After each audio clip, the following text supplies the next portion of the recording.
All right, smoking a 78-pound cow leg that I've already seasoned and injected. All I got to do is insert the meter probes. We're going to go right there in the center, one through the side to reference that, and we'll track the internal temps throughout this entire cook. 225 degrees. I will tell you, this went 24 hours. That was the entire cook time on this 78-pound cow leg. With that said, this was part of the process. About 4 hours later, I started doing the spritzing and added some more injection. Because this is so thick, that center core is so deep, I'm trying to get as much flavor into it as possible. So some more injection. The spritzing went on about every hour or so. And then about 17 hours later, this is where I wrapped it.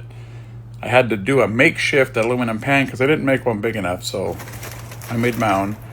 Got that in there. I'm adding about 4 containers of this beef broth because we got to braise this thing for hours. So still at 275 degrees. We're going to go another 6 or 7 hours to make sure that this thing is going to shred and pull apart. So putting this bad boy back on, you don't got to spritz it anymore. Just go until you hit that probe tender.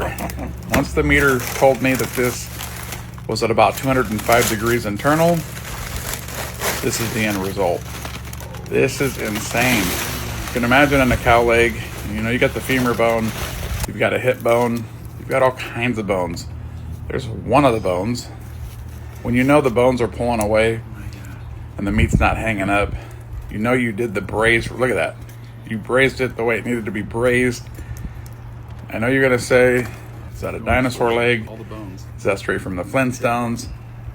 Look at the hip bone. That is literally the hip bone. So we did our thing on the smoke and the braise. But check out this juicy shredded beef. I'll let you guys hear for a second once I start shredding this. Oh, look at that shredded beef. How wet it is.